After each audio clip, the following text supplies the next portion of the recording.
Y'all know what it is.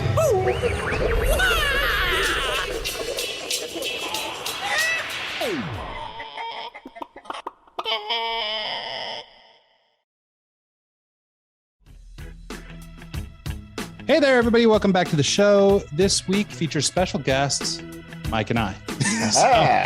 So for anybody who's been paying any kind of attention over the last few weeks, obviously the summer is a busy time of year for us and everybody else. And so we have taken to running a few classic episodes of Eggs over the last, 6 weeks or so. I think there are 5 or 6 of them. And basically what we did is Mike and I got together and we chose a few of our sort of favorites from the past. Our audience has grown and evolved and changed a lot over the last 4 years. And we had a lot of great people on early on in the show that, maybe never got their due with a broader audience. And so we wanted to sort of reshare some of those broader shows. We called them Eggs Classics. And like I say, in the last month and a half or so, there's been 5 or 6 of them. So go back and take a look. But Mike and I are back on the good foot. We're here together.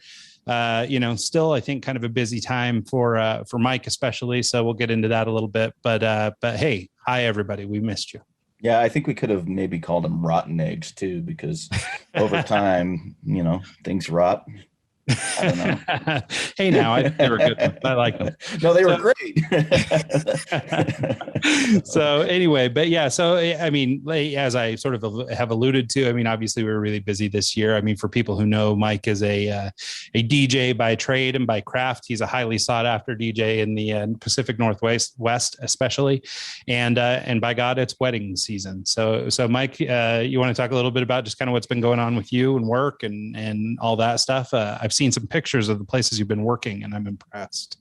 Yeah, it is wedding season, and these are weddings that were initially scheduled almost 2 years ago now, and a lot of them have rolled over from last year into now, and it's nice that they're actually finally getting done. But yeah, I was going to say that's a good sign, I think, probably for the happy couple. They've made 2 years of just kind of planning a wedding. It's a holding pattern. Basically, they had to sit there for 2 years and decide if they hated each other. And so I think maybe the extra time wasn't a bad idea. So they like one of the most stressful things you can do is plan a wedding. And then not only to have to plan it initially before COVID and then deal with COVID and then plan it a second time. And sometimes even plan it a third time.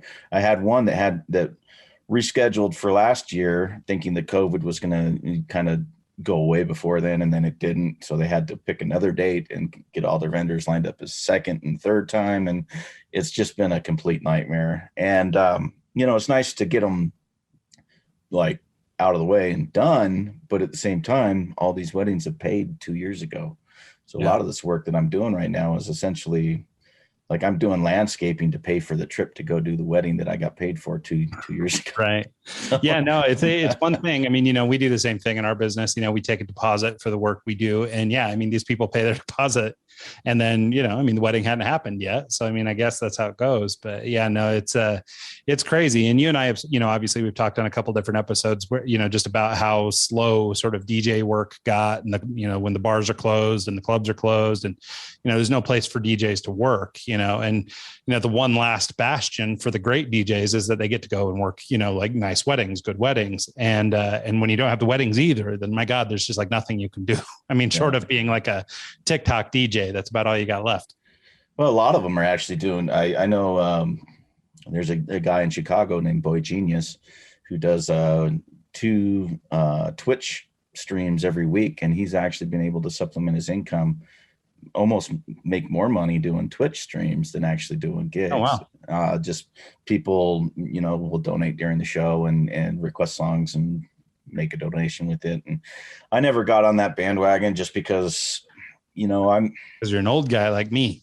No, I just don't think, like I like DJing and having the crowd in front of me really kind of makes my experience good. And I think having the Twitch thing, it's starting a new platform. It's building an audience on a platform I'm not on. And it just seemed like a lot of work. And for those guys that did it and are doing it still, props, because it takes a lot to put that together, and it's consistency, and it's something that I just didn't have the passion for. So if you did that and stuck with Yeah, it. I mean, I think it'd be really challenging, right? I mean, it'd be like being a musician and playing in your house, but not to anybody, right? I mean, or in your case, I mean, a big part of what you enjoy about DJing, don't let me speak for you, but I mean, I've been to a number of your gigs, and a big part of where you start to feel it and where you start kind of rocking out and getting into it is when you have a group of people dancing in front of you and everybody's having a blast, and you can actually see the energy in the room moving around. And I mean, but that's kind of the whole thing, right? So, I mean, if you were just doing it in a sterile environment, you're sitting in your house, DJing to yourself, and, maybe you'll see a little text pop up every now and then. Hey, cool job. I like this song, or whatever. Like, I don't know. It is totally a different thing. So, I mean, maybe in terms of just being a performer, a totally different, or maybe a new art form altogether. Well, actually, so I was talking with a DJ named Fraze, Fraze, and he was telling me that his Twitch stream has actually opened a lot of doors to him as far as networking with other DJs, because a lot of the guys will actually tune in and listen to his set and support.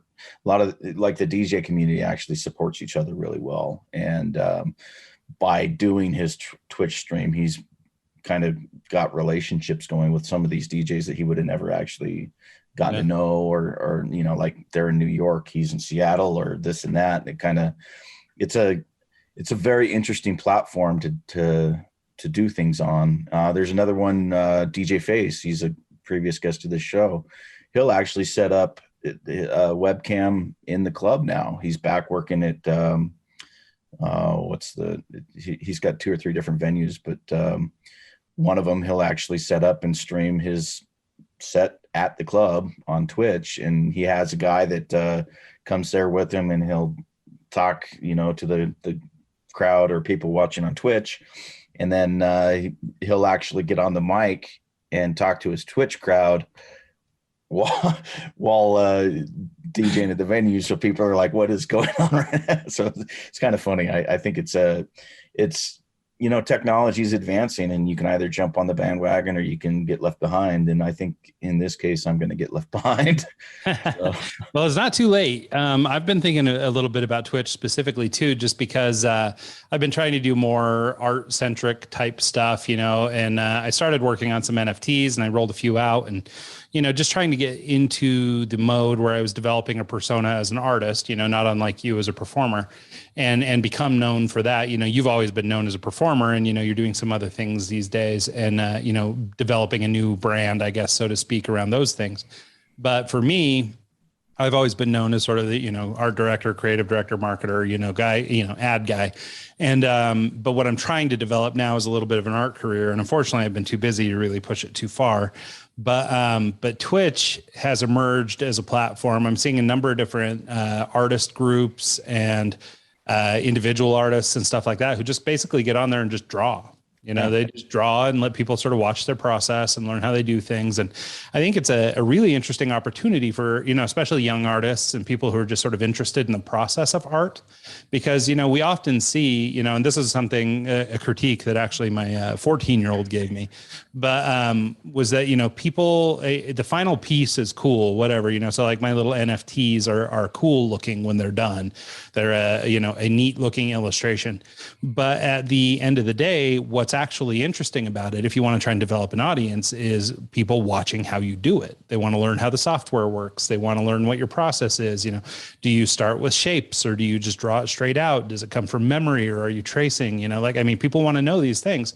And, you can actually, at least with drawing, and presumably, if you're running a DJ set, you could do the same thing. You can go kind of long form with people, and they might sort of, come in and drop off and things like that. But, they really want to see how it all works. And I wonder if you couldn't do something like that with the DJ realm too, or maybe it's not so much performing, but a teaching opportunity. Well, teach people how to do things, Yeah, a lot of guys are actually doing that. DJ Q is one that KUE. He's a kind of a house production guy, and he'll sit down and record his Ableton session as he's making a remix of a track. And DJ Face has done that as well. A bunch of guys are doing that. And to me, like, I'll tune in to like DJ Q, and I'll sit down and watch how he's doing stuff, because there's a lot of techniques that, I haven't thought of, or, as you're doing a bunch of this stuff, you learn things throughout the process. So like you learn how to warp a track, or how to extract stems out of, like get the acapella and the instrumental, and use these different plugins for different things. And as a new person who hasn't had the experience to use Ableton or Pro Tools or the different software that you use for, even making this podcast, I could probably set up a Twitch stream and show me editing the video and audio for this podcast. Could be interesting. Do I want to do it? Not really. But as someone who, I find it interesting, so I tune in, but I've got so much on my plate right now. Starting a Twitch stream is probably the last thing I want to do.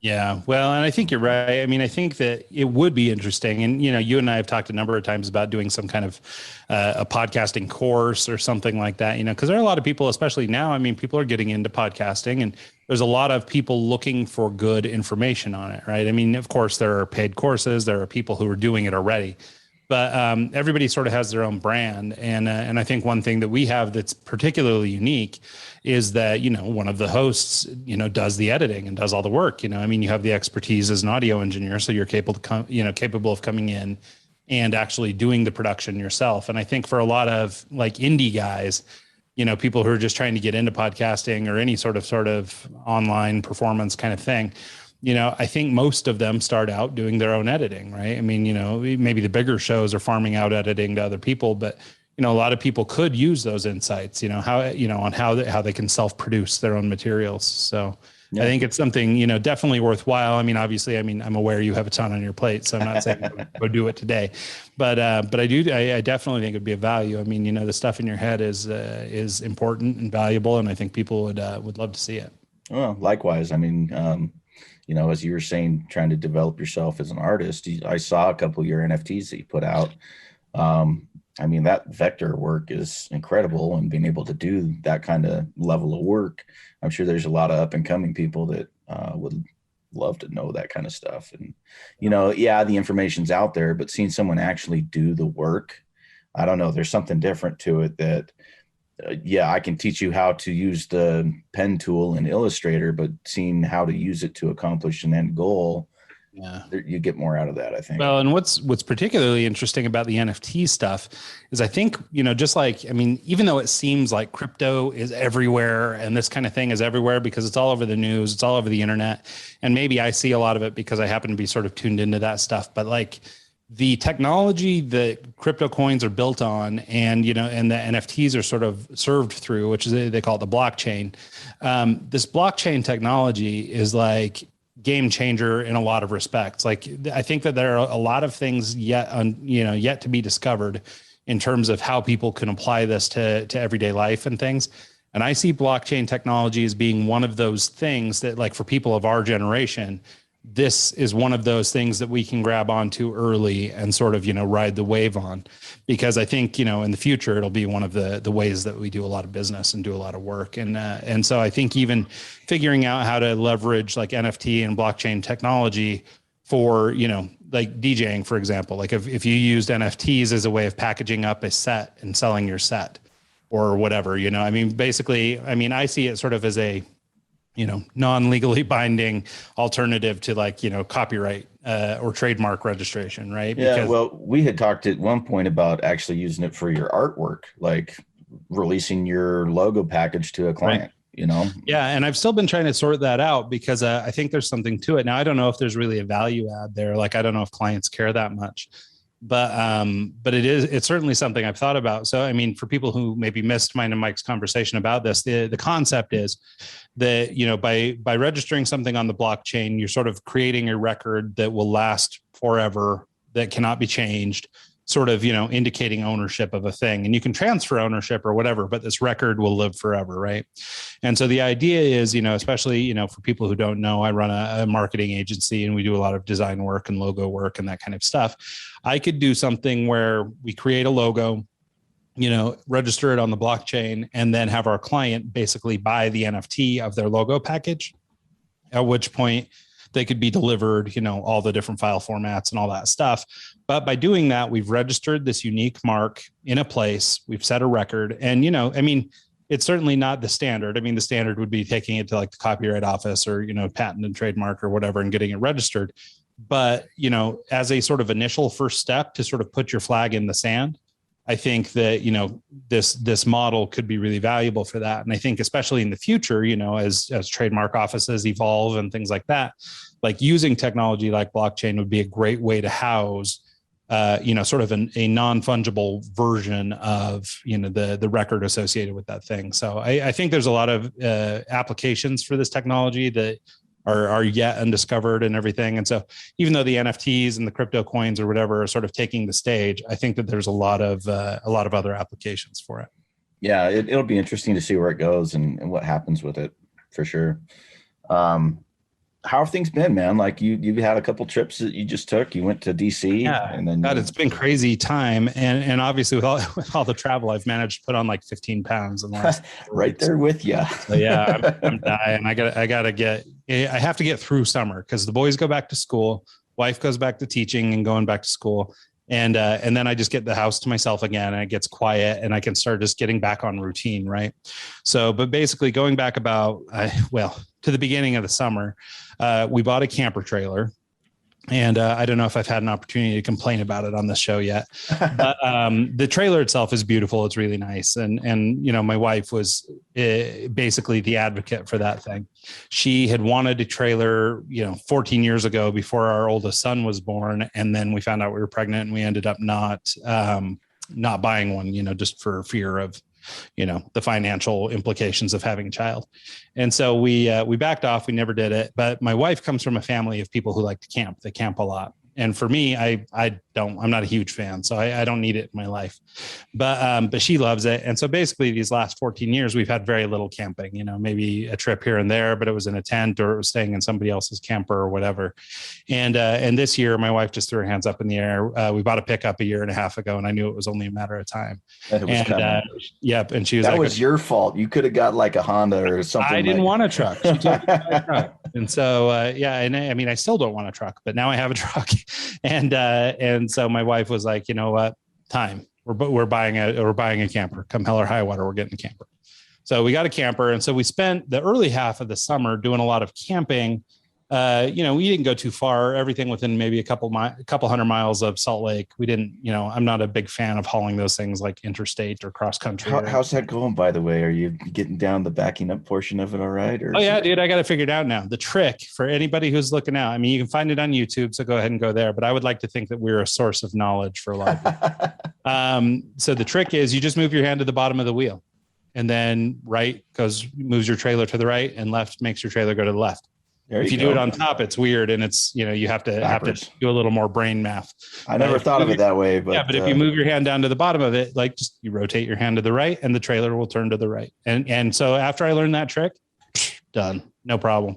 Well, and you got lucky too, because you started with a big trailer. If you start with like a jet ski where you can't see it's not sticking up above the top of the window or whatever, and your wheel, that's how I learned how to back up a trailer. And I tell you what, I learned the hard way. Well, and I'll tell you what too. I mean, I hedged my bets. I mean, we bought a 3-camera set for the trailer. So there's a camera down either side and one off the back. And then my truck's got a backup camera. Like, I mean, it's like a whole audio video presentation every time I back that trailer up. That's awesome. And so anyway, but that's what it took for me to get it in there. I told my wife I'd get it, but you know, I didn't grow up with a dad or anything. Like pulling trailers is not something I did. You know, I didn't grow up with somebody who did that, you know, so it was like, you know, totally foreign to me. It's all right though. My dad can't back up a trailer to save his life, so there's that too. Well, and you're one of the hot shots because I mean, you've driven truck, you've done all that stuff. So I mean, you can probably whip these trailers around no problem. I love going to it. I wouldn't have bothered learning. When I go to a campground or whatever for camping is like a family reunion or something like that, one of my favorite thing to do is sit back with a beer and just watch people try and pack their nice RVs in. It's just the funniest thing for me. I've been impressed. Our last 2 trips, the first one was a little rocky, but the last 2 trips, we're in 5 minutes, like done. Nice. Yeah, nice. We're knocking it out. So anyways, we spent a lot of time camping this summer. So that was interesting. I always joke during the summer, my wife's a school teacher. So I always joke that, when we travel in the summer, she gets to go on vacation and I have to learn to work from increasingly challenging locations. So in the case of camping, every place we went, I had to figure out how to get Wi-Fi to the campsite, or the last place we stayed, we couldn't get Wi-Fi at the campsite. So I had to drive 4 miles down the canyon to get Wi-Fi, pull down all my email, cruise back up, and then work for, 2 or 3 hours, then go back down, download, re-upload, download again, come back up, and I mean, so it's kind of a nightmare. It was pretty brutal actually, but it's a good excuse to get away from the family for a few minutes. Yeah, right. Give you a few minutes. In our first month of camping, we have a cell phone, or all our cell phones are through Verizon, and on Verizon you get, I think it's 30 gigs of data as a hotspot. That's unlimited or whatever. So you can download at any speed up to 30 gigs. Well, we burned through 4 phones. So we burned through mine, my wife's, my oldest son's, and then an extra. And then I ended up buying a mobile hotspot too. So I burned through 4 devices and we didn't get all the way through the hotspot, but I mean, that's whatever 3 times 4 is. 120 gigs of data that I pulled down from campsites across Utah this summer. So it's been a while. Side note, I have Verizon as well, and I have the unlimited data package and all that stuff. And unlimited. Yeah, right. So I go to a wedding and I try to pair my phone to my laptop like I have done for years. And all of a sudden there's this, you have to call your Verizon representative to set this feature up. Like when I updated my software or whatever on my phone, now it's set up where I can't do mobile hotspot from my phone because I haven't set it up through Verizon yet. And the fact that Apple is making me set it up through Verizon pisses me off because. Oh, that's interesting. Cause I mean, I just manage it from my phone. Luckily, I was able to, so I have this rack mount Bluetooth receiver in my DJ kit where I was able to get the song that I needed on Spotify and Bluetooth it through my PA. If I didn't have that and you don't have the headphone jack on your phone anymore, I would have been screwed. And I wouldn't have been able, like, it was a last minute, hey, do you have this song? Bride's requesting it. I don't have it on my laptop. Try to download it and set up Wi-Fi on my computer. Couldn't do it. So luckily I had that Bluetooth receiver, or else I wouldn't be able to do it for them. And it's just little stuff like that where they put a clause in there where I have to call customer service to set up something that I've done in the past, that type of stuff. I'm. Well, it even just happened to you and me earlier, an hour before we did this show, we had a podcast with another guy and we were about 20 minutes late starting because I updated my Zoom software and it broke my driver for my camera. Yeah. And so even though an hour prior I had checked it and worked just fine, whatever this update was broke the driver and, cost us 20 minutes. And luckily the guy we did the show with was very, was graceful about it and everything. But so most DJs have this, if it's not broke, don't fix it kind of thing. So a lot of guys will use, like when Serato switched from Scratch Live to Serato DJ, a lot of guys were still using Scratch Live 2 or 3 years afterwards because your drivers if you have a 57 mixer instead of like a 62 or for, the drivers don't work. So you have to have Scratch Live to use that mixer. And so you can upgrade because of that. And B, lots of times if you upgrade, you run into like some crazy issues beforehand that, like never upgrade before a gig. You always do it after the weekend, like on a Monday. So you have time to figure out all the weird stuff, because if you show up thinking stuff's just going to work, it just doesn't.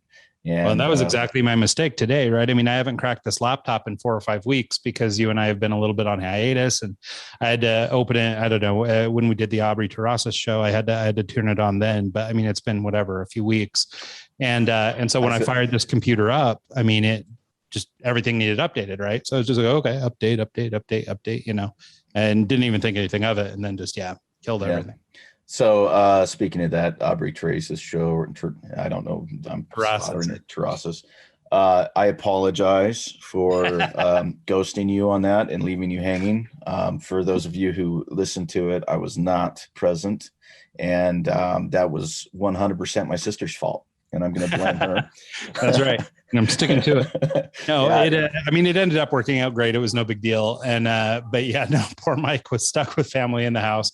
I texted him and didn't hear from him. And then finally, it was like, I don't know, maybe 5 minutes into the show or something when I finally heard, and you're like, oh my God. Yeah. And so anyway, so poor Mike couldn't make it, but we didn't know he couldn't make it until it was too late. Yeah. And that was my bad. I should have texted you earlier it worked out fine. The call was good. And we, luckily we'd already prepared for the show and everything. So it was all good, but it was kind of a funny moment. So the summer has been wild. And I mean, for people who stuck with us through last year and everything, I mean, you remember Mike spent a lot of time in like Nome, Alaska last year and stuff. I mean, like we've been through some crazy summers the last couple of summers. Yeah.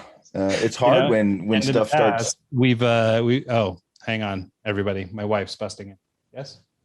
Ariel's here and we're still waiting. You're still on the phone for the doc? We had to reschedule and get re-piped in.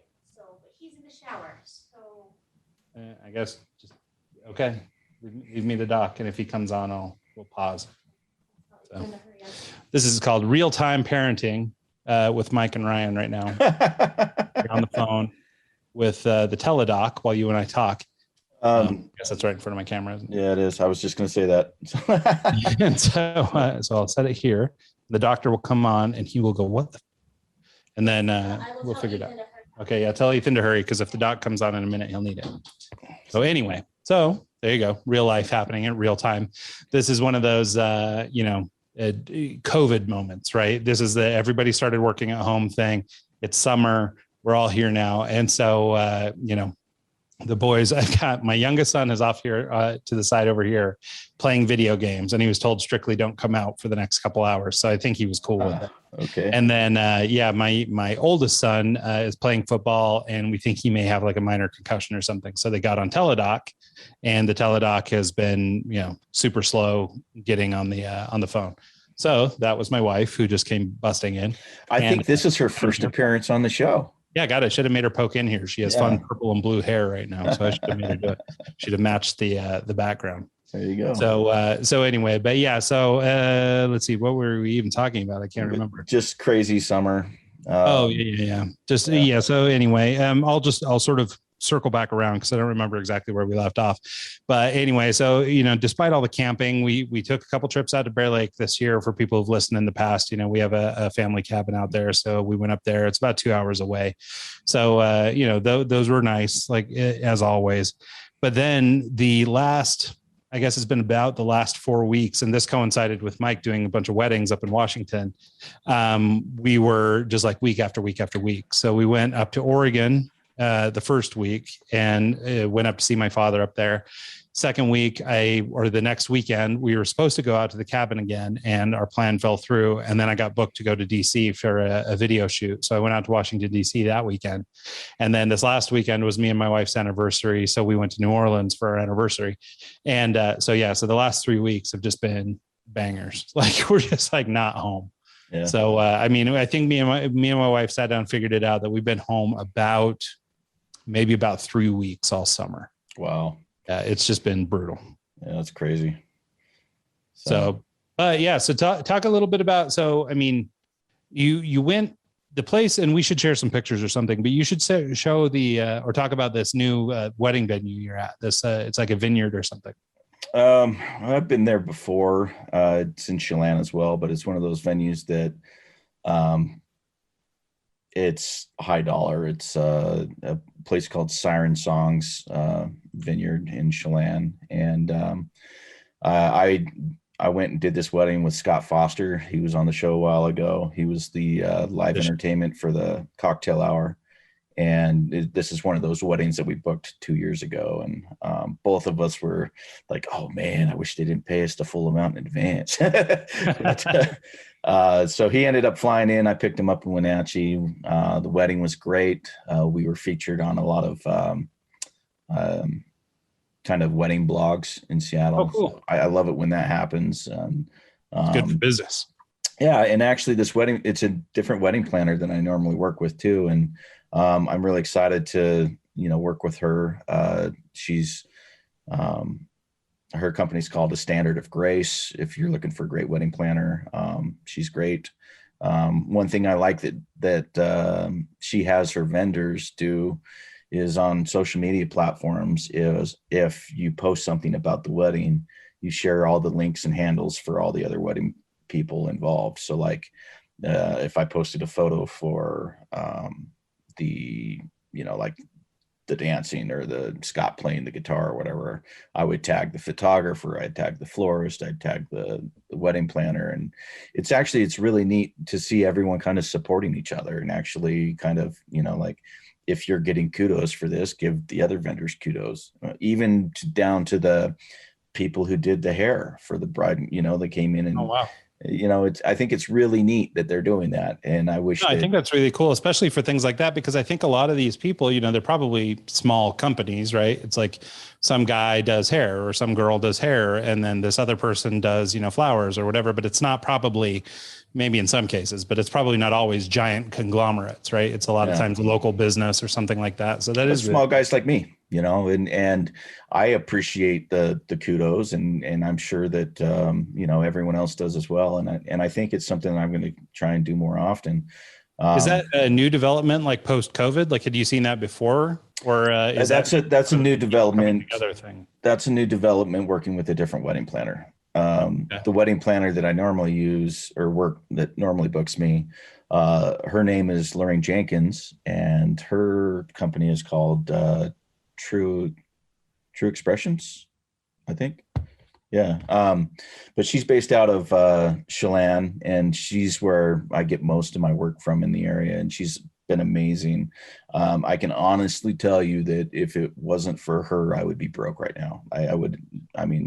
She's booked probably 80% of my weddings over the last 10 years. And so I truly appreciate her. And when I go to Chelan, I stay at her house with her family. And so it's almost like a second family for me. Oh, that's cool. Love that. Yeah, no, I think that's pretty awesome. Well, and that's the thing, right?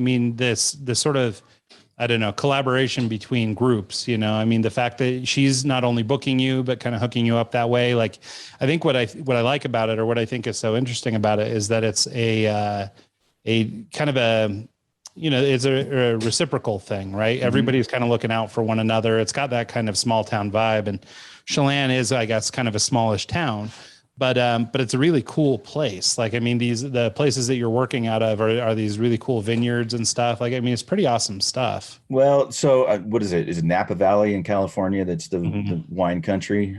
This is the wine country for Seattle. So it's a destination wedding for instead of, doing it in Seattle and paying for these expensive venues in Seattle, they pay for the expensive venue in Chelan and make a trip out of it.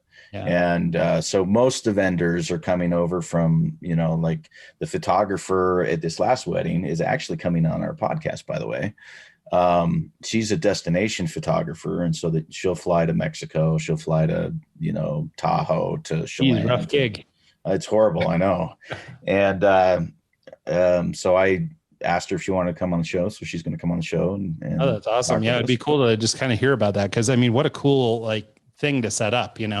I look at people like that who have figured out how to sort of do the thing they're passionate about, but also have this opportunity to see such amazing things, and do such cool stuff. I was just talking earlier to my brother-in-law. He came down for an overnight. He had an appointment here in Salt Lake, but he's an amazing chef, a phenomenal chef. He, when he was a young man, he spent a lot of years working in 5-star and Michelin rated restaurants. And so he's really, quite the cook himself.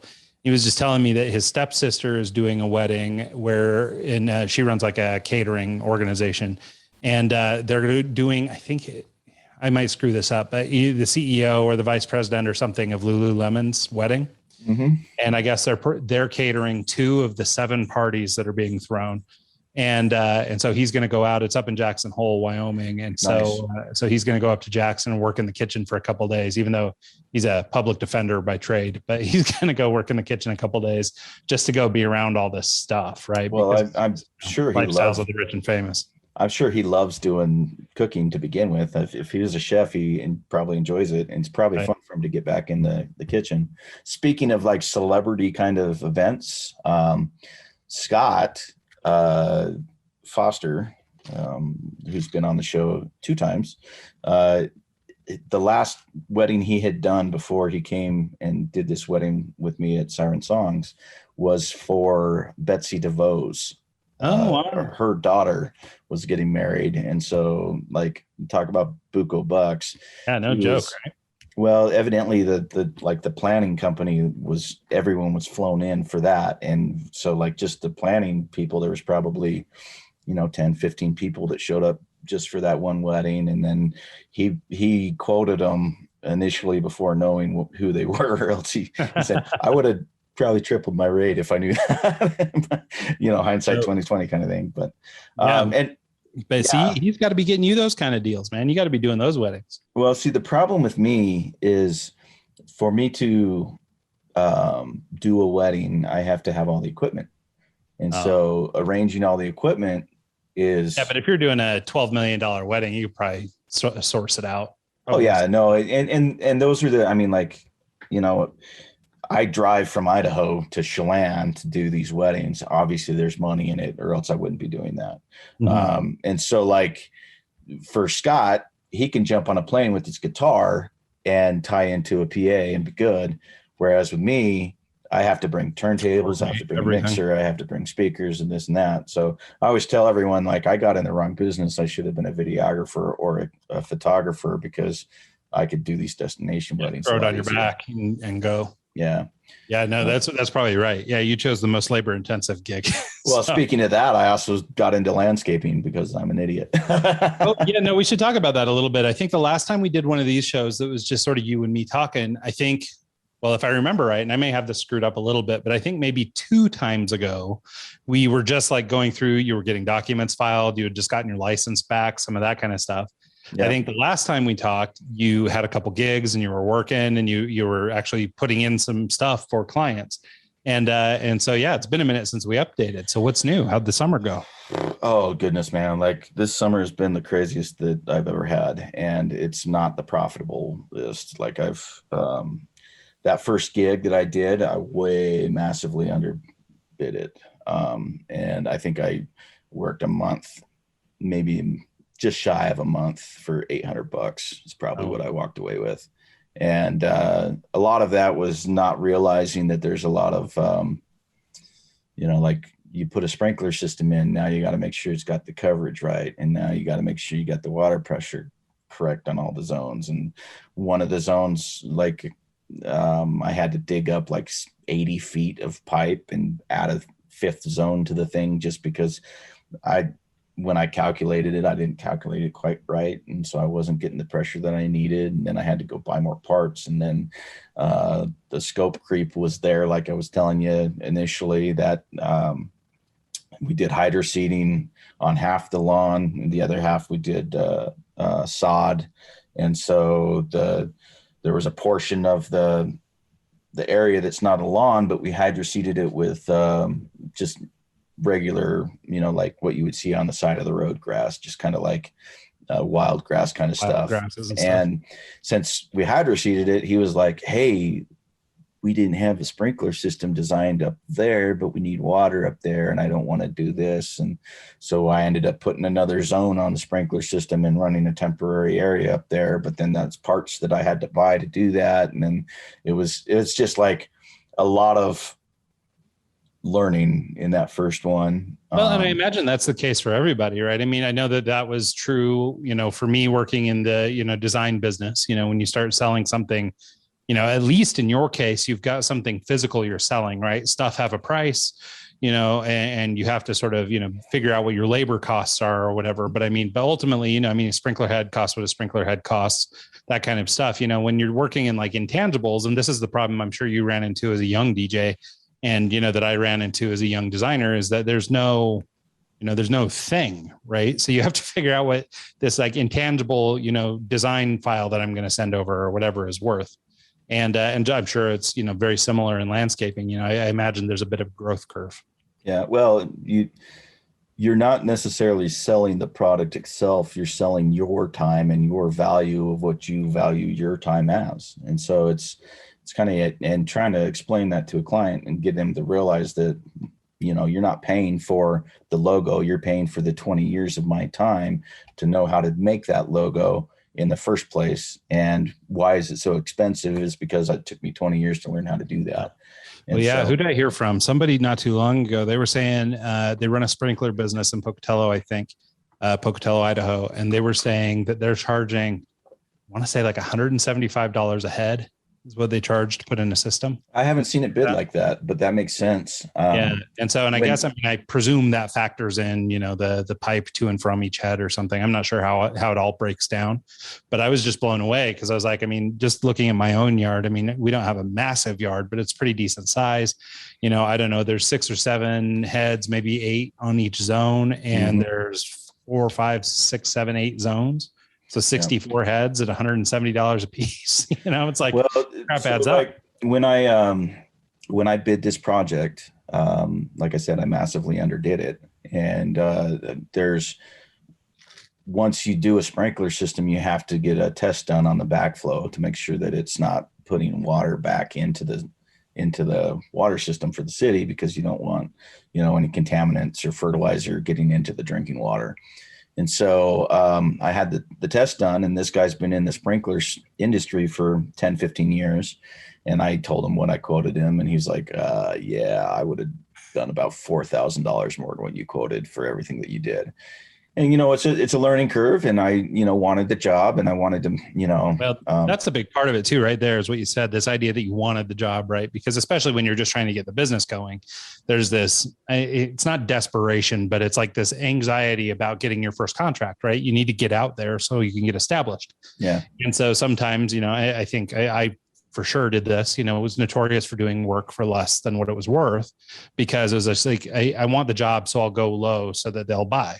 Right. So that you can basically convince them to buy. Well, and it wasn't necessarily me trying to, I wasn't desperate for the job, you know, like, yeah, it would have been great to, you know, I needed money because COVID and DJing was gone. And, you know, that's the whole reason I pivoted into landscaping to begin with. But it was lack of knowledge. It was lack of not knowing how to bid correctly. And, you know, there's so many moving parts that it was really a guessing game on my end on how to bid it, because, you know, I had to call and figure out, you know, how many yards of soil I needed and what it would cost for that, and then delivery and this and that. And it's like a wear and tear on my truck, like towing the equipment to the job site wore out all my brakes. So now I have to replace the entire brakes, all the pads, the rotors, and everything on my truck, because that heavy equipment ruined that. And so that's an expense I didn't take into consideration, which is $300-400, which is now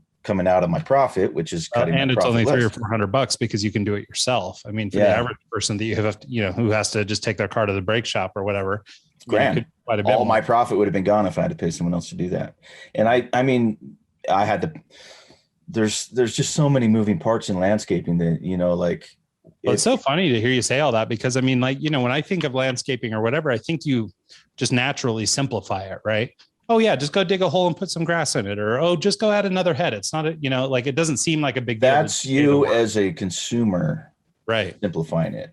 And me as the person doing the work knows everything. Well, now I know, because I've done a few projects now, a few jobs, but you know, like, I just did a flagstone patio for a client, that I just finished the first path. I have more to do, but she wanted me to come in and work hourly. And, you know, if I tell her I'm $20 an hour, you know, then I'm cutting money off of my end, because, you know, I need to make X amount of dollars per project to make it worth my time. And I ended up bidding her, you know, more than $20 an hour, but I sold it as a package of, this is how much it's going to cost, knowing that it would take me less time to actually do it, but knowing what I value my time as, because she wouldn't value my time the same way. Right. And so it's, I don't know. Yeah, to be honest, struggle, because, like, I mean, you can, like, hourly could get out of hand pretty fast. Like, sometimes I think people think they're getting a deal because it's like, okay, well, I'll only pay you for exactly the amount of time you use. When in reality, like, if you just bid a flat rate and it goes long, like, you're the one losing money. You know, so, I mean, they just have a flat rate. So in some cases, it's safer even for them to choose the flat rate instead of the hourly, because, like, you know, if you're, you know, just for simple math, I mean, if you're $40 an hour and you bring an assistant and he's $40 an hour, so they're paying $80 an hour, like, that could spin out and be pretty expensive pretty quickly with this kind of work. Yeah. Well, and like, for me, like if I were to come in and quote her $40 an hour, she'd say no. But I know that's what I want to make on this job. So I give her a flat rate and estimate my hours in advance, because I've done, I did this big Flagstone patio at my house. I know how long it will actually take. And another thing that is in that equation too is I don't want to come in and spend 3 days straight working on her project. I want to do it here and there and fit it in when I can, because I'm so busy. I don't want to necessarily say I'm going to come in and do it this week and be done and then do a flat hourly rate. I can say, hey, it's going to cost you this much, but I'm going to come in and take my time on it and do it right. And it's, I don't know. I'm a perfectionist to begin with. So I would rather do the job right than do a rush job to just, get it out of the way and done an hourly and keep her happy. I just quote her what it's worth to me. I come in and do the job an hour here and there, and then after a few weeks, it's done. So it's, I don't know. It's just the thought process that goes through my head, but it's challenging. And I mean, starting any new business is a challenge, but especially one where you don't really have, like, you had the physical experience, you had done this kind of work before, but you hadn't done it in the sense that you didn't own a business doing this kind of work. Well, I've never built anyone for it. I've never, like, all the jobs that I've done have been, my house, a house that we're buying and flipping or something like that, it's like you need to work. So I just do it myself instead of paying someone else to do it. Yeah. And, it's like, it's a learning curve, learning how to do an estimate and learning how to, make money at it. And to be honest with you, the last week I have hardly been able to even walk. My back is killing me to the point where, I had to do that Flagstone job so I could pay to go do this wedding that I've already been paid in advance for. And so it's like, I'm sitting here crawling, trying to finish Flagstone just so I could have the gas money to go and do this gig. It's coming down to that. And I'm legit 100% honesty here. I'm probably going to go and drive truck again just to get health benefits. To get some steady benefits and steady cash and all that kind of stuff. Yeah. It sucks that I can't rely on the DJ income because, I love. Well, and even now, as you hear the news and people are starting to stress out again about this new Delta variant or whatever. And, what is that going to mean? Are we going to start shutting down again? It's just, there's still so much uncertainty. Yeah. That it seems like, to try and rely on public performance for a living would still be, kind of challenging or a little bit scary anyway right now. Well, and I don't know. I like the thought of doing landscaping because I love being able to sit back and say, hey, this is the direct result of my labor for the last month. Is you have this physical project. Like I drive by that house every day. It's on the way up to where I live. And now it's like kind of like I have a good and bad taste in my mouth because yes, it looks awesome. And yes, it turned out great. And yes, it was a pain in the ass. And yes, dealing with the client to make him happy was a pain in the ass. And yes, there was a lot of this and that. So it's like this catch-22 where I'm like, yes, I did that. It's awesome. But yes, I lost my ass on it. And now it's kind of like a bad taste in my mouth. But at the same time, there's like a legacy thing, right? You get to see this thing that you did and it will outlive you. And it's great. It's cool. But yeah, all that backstory attached to it could be problematic. Yeah. And it's, if I was making it, and it can, like, if I would really just hire people and bid appropriately and not do all the labor myself, it could be a very profitable business and there is money in it. It's just a matter of bidding it right and having other people do the work. So I'm not killing myself. But the biggest thing for me right now is my back hurts. I don't have any benefits where I could go and right. I'd like even going in kind of gambling on that. Yeah. Getting physical therapy. I have to pay out of cash and like getting, like if I keep killing myself on projects like that, I'm just going to, put myself in an early grave and or at least in a swanky wheelchair or something. Yeah. And so, I would like to keep my contractor's license and still do side projects and do this and that. But, to be honest with you, my insurance tripled.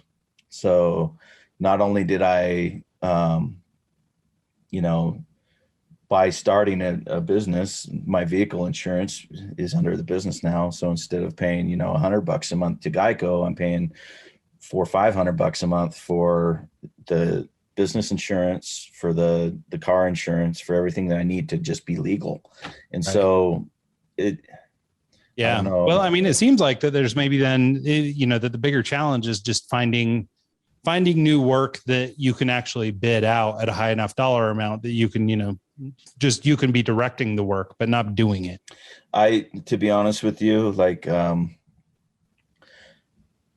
when I'm doing the work here at the house, I enjoy it because it's my meditation. I go out and I work, and it's my, kind of like I get out and I enjoy it. When I was doing the work for them, it was like, this has to be done, and it has to be done to their specifications, and it has to be done, like it changes things, and I don't necessarily enjoy it as much. Yeah, it makes sense. I mean, it becomes a job, right? It's not a hobby anymore. It's not a thing you can do to just kind of pass the time. It's something that you have to do to, to make a living or to hit a deadline or whatever, Yeah. And I understand that. I mean, even though you're doing landscaping, I mean, it's not that unlike what I do, I mean, it's the same kind of, I think anytime you're in a service industry, I mean, it's a little more challenging because for you have to deal with, physical stuff. You have to do with, equipment and, physical labor, like you're talking about. I could probably stand to do a little more physical labor based on the belly I'm developing. Well, I like doing that job. Starting off, I lost almost 20 pounds in the first 3 weeks that I was doing landscaping, just because of the physical exertion that I had to do to get it done. But I mean, I think if I would specialize, like if I wasn't a general landscaper, like I'll do your sod, I'll bring the topsoil in, I'll pick all the rocks out of your yard, and I'll do, like that project. That's what that was it was like starting from nothing to rock walls in, the lawns in, the sprinkler systems in, everything. Well, I wonder if that isn't an idea then, if maybe you do hyper focus on one thing. Well, if I were to hyper focus on sprinkler systems, it would be a lot easier, less work, and I'd be able to do more jobs and focus on just that.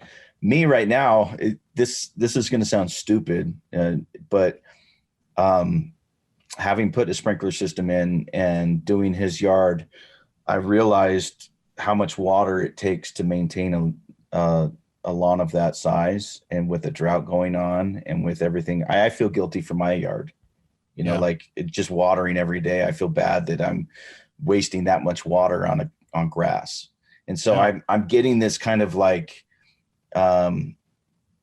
well, then maybe it's time for innovation. Maybe we need to invent something right here on this show that is a low water usage kind of water. Well, I've actually thought of a recycling system for your lawn where you. Oh, that's awesome. I was going to say, what about using like drip lines or something, but submerging drip lines an inch or two below the surface and just running drip lines. And so you run way less material, but you keep your lawn moist always. So that's actually how they do it in the vineyards. When they do, so probably 70% of the water that you spray on top of your lawn actually evaporates. So for it to actually get down to the roots, it's like 30, maybe 40% of the water you're actually using gets down there and feeds the grass. And so what they do in the vineyards is they do drip lines and they direct it directly to the roots. So they're using less water and they're getting what they need. Yeah. And I'm wondering if like grasses, if the roots of grass are approximately 2 or 3 inches underground, if you couldn't, especially on a new lawn, come up with a system for just burying a drip line, basically, and just, running several of them. I'm sure it might be dozens or something, but they're close enough together that you could water a lawn or just keep it sort of perpetually wet. So the process is, with the drip line, I don't think it would spread far enough out to get the entire you'd have to lawn. put 1,000 of them. Yeah. My idea, what I was thinking about doing was doing like kind of like putting a pond liner down, and then putting like gravel on top and then putting soil on top of that, and then put in your lawn. And so like your water would water the grass, the gravel would filtrate the dirt and mud out of it, allow it to hit the drip line, and then have a catch basin where you essentially recycle it. I don't know if that's been done or if it's even possible, or if I'm just, it's a pipe dream kind of thing, but that was a thought. Well, that sounds to me like we need to get some kind of scientist on this show that can help solve this problem. I actually thought of that. I looked on LinkedIn trying to find like an irrigation specialist or something to see because like with Andrew and hydrogen, it was something I'm interested in. So I get a guess that, I'm interested in that. Well, it makes me wonder, right? I mean, are there alternatives? Like sprinkler systems are the easy one, and you mentioned the drought. I mean, they just rolled out news here that we're only allowed to sprinkle 2 days a week and some other stuff like that. But what if, for example, you could pull a mesh over your yard, that was sort of like a sun shield kind of mesh. They do that in Chelan for the apple trees and stuff like that. Okay, so what I'm learning, Mike, is that you and me need to start a vineyard because apparently I know how to water a vineyard. So, but maybe there's something like that, that you could put in something that rolls it up along your fence line. And you just pull it out, or it automates out, or something. It's got a little robot that pulls it out, or something, and then pushes it back. Yeah.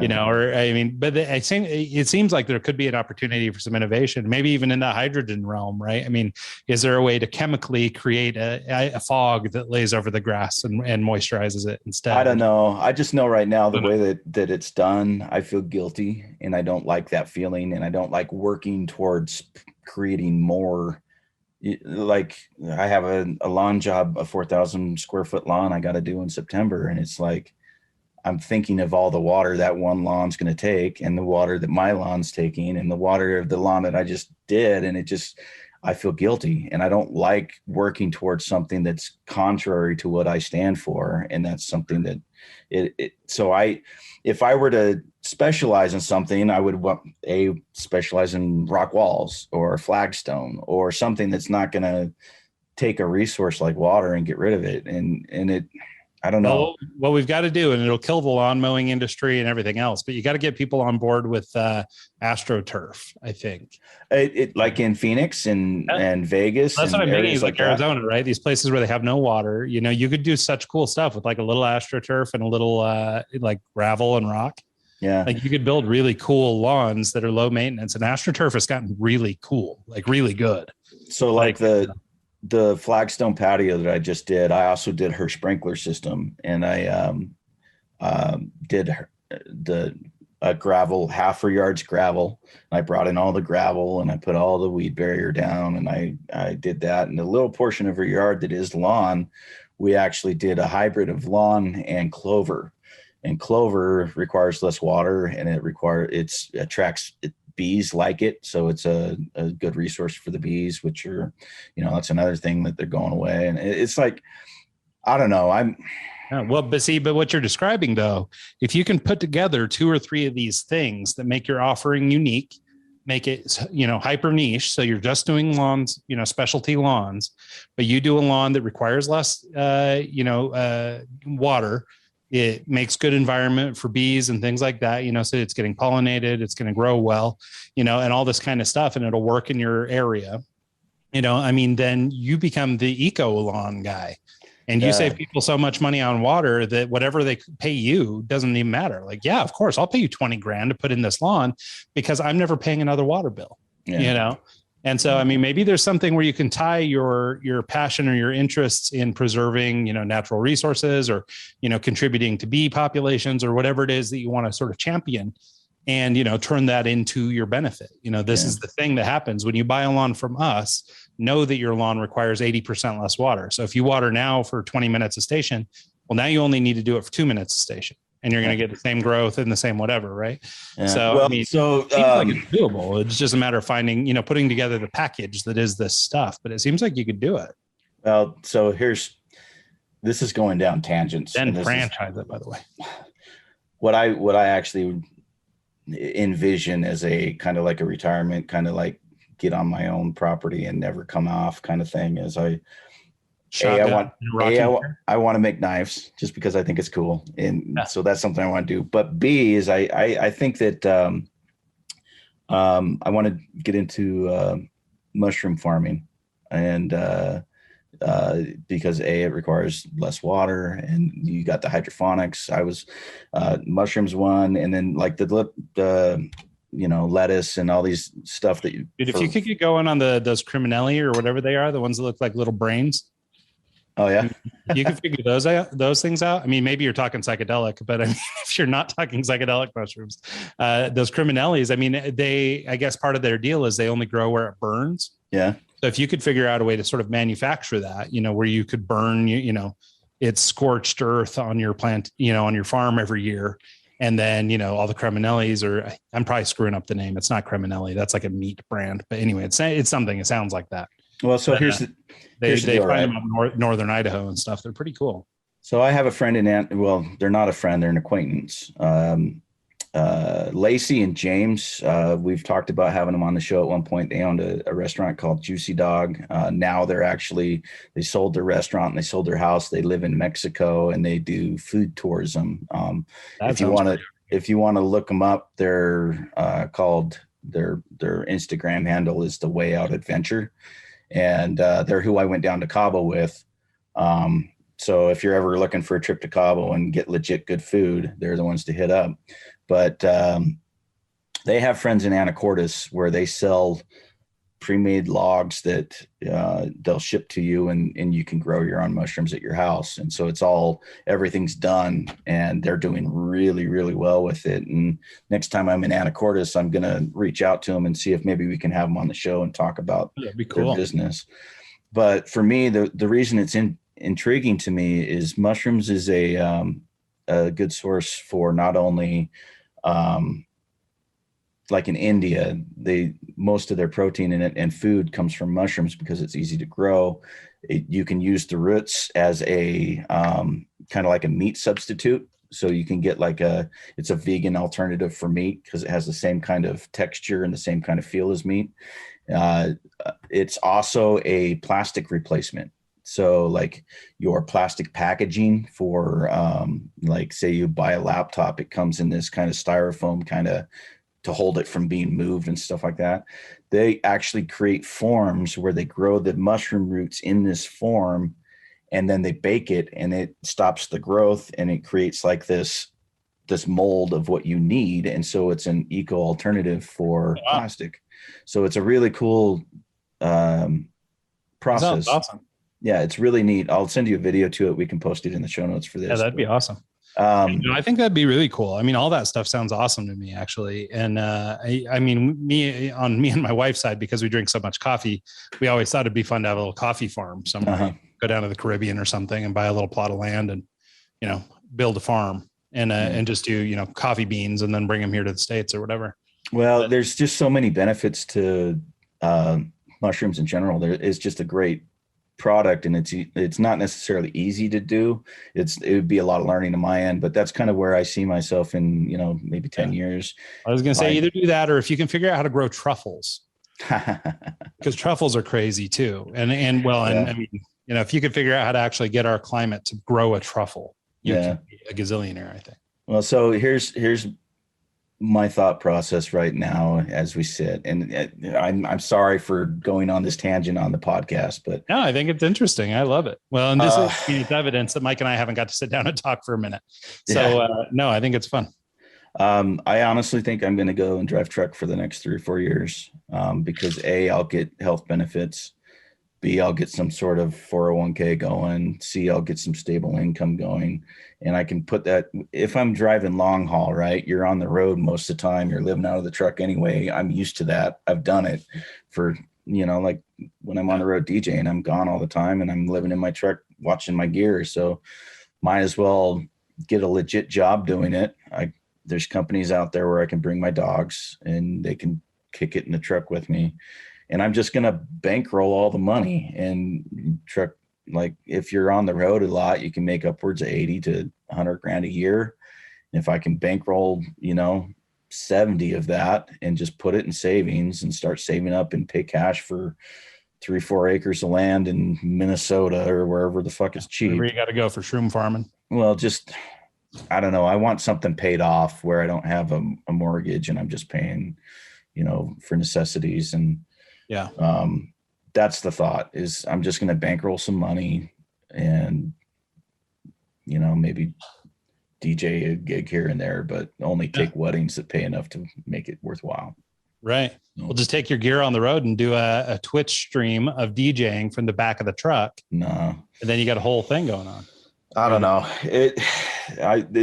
COVID has been so weird on me, not having work and trying to get this landscaping thing going and realizing that my back's not cut out for it. And I just need to just take something stable and go from there. So I don't know.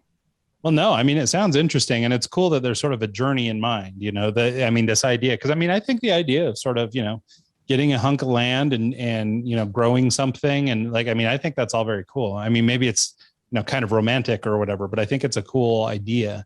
And I think it'd be really cool, actually. Well, there's this guy right now that, I've been doing research trying to figure out like the best processes and the things to do. Yeah. And there's this guy right now that does this, what's it called? Hydroponics, but he has it set up in layers where the water source is a fish tank. Oh, wow. And he grows tilapia, which is a protein, which is, delicious.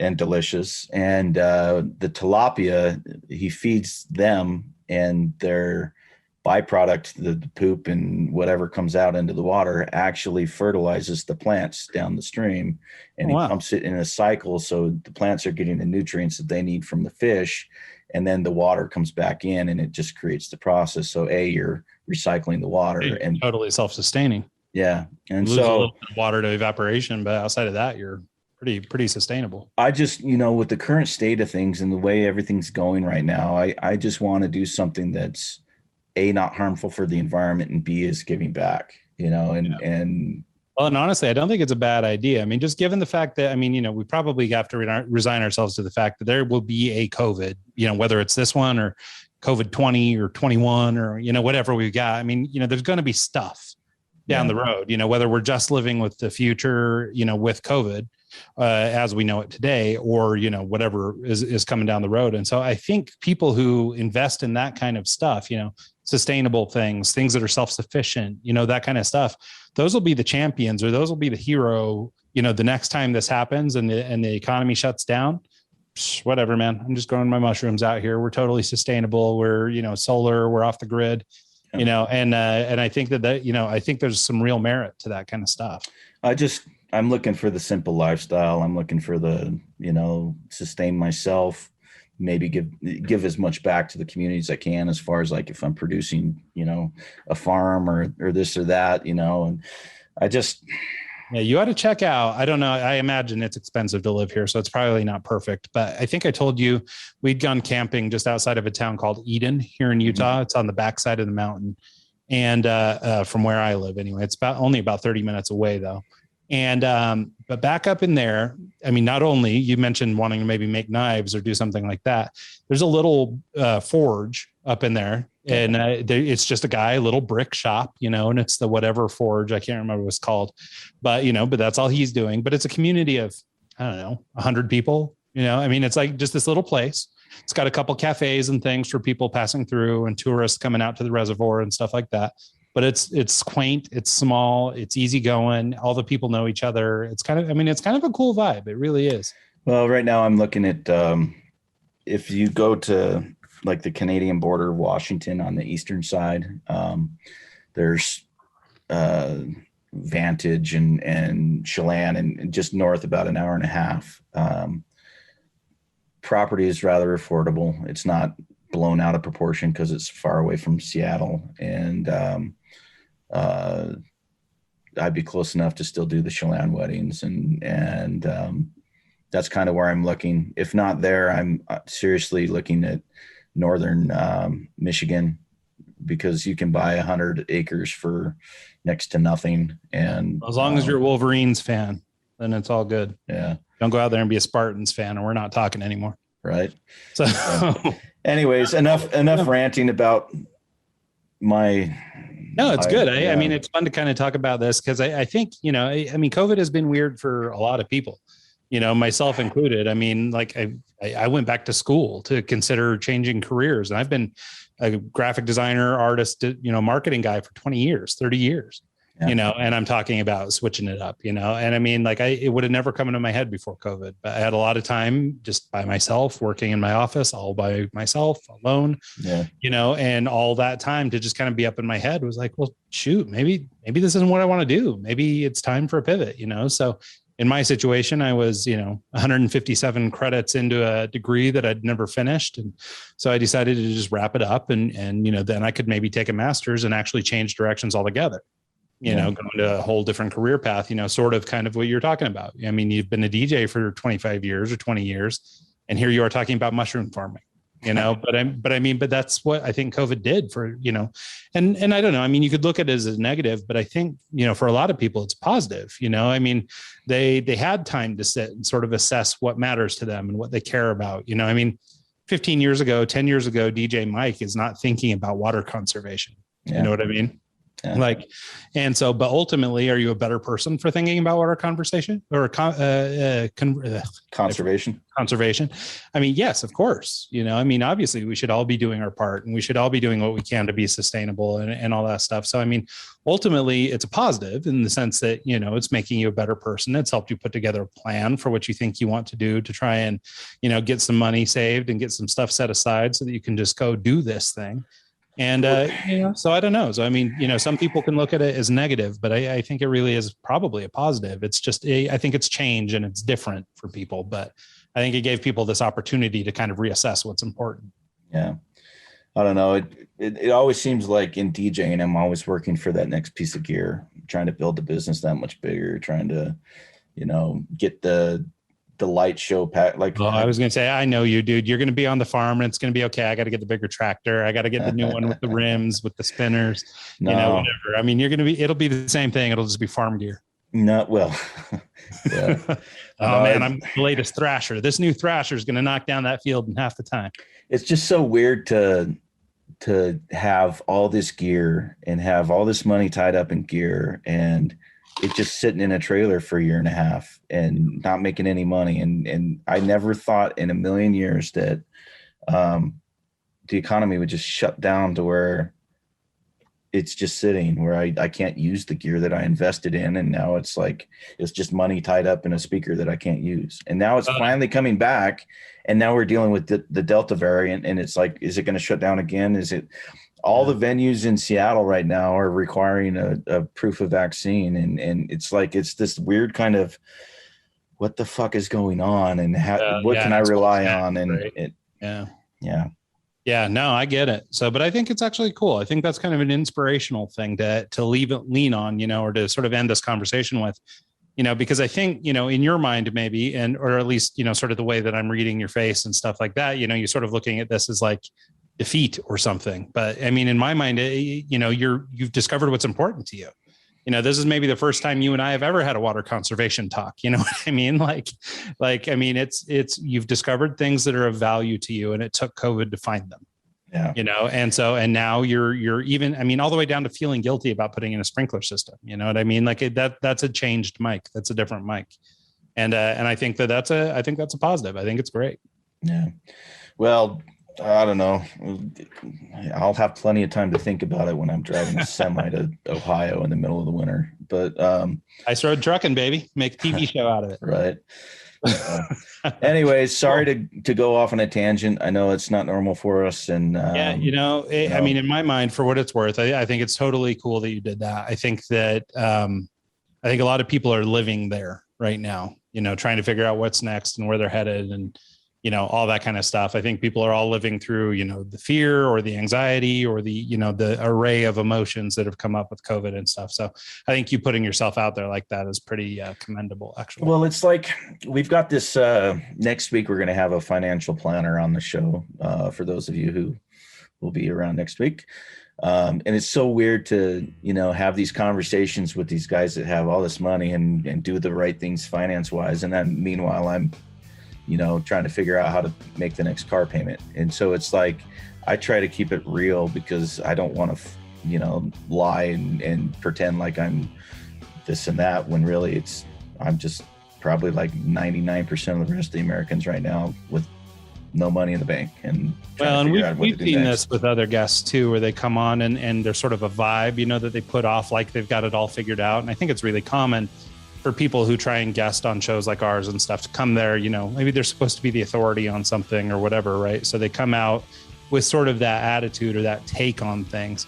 And but I think there's chinks in everyone's armor. You know, everybody's having, you know, problems and struggles, and I think that, you know, this is a good platform for sharing that stuff. And I mean, if you can't be honest with our audience and, you know, with us, then you know, who can you be honest with? You know, and I think it's important to be vulnerable like that and sort of show what you're thinking, because there's a lot of people changing careers. There's a lot of people changing, you know, their whole lifestyle, everything after everything everyone's been through. And so I think it's an important message. So yeah, I wouldn't feel bad about it at all. If you're watching the video and notice that all my records are gone, I had to sell them.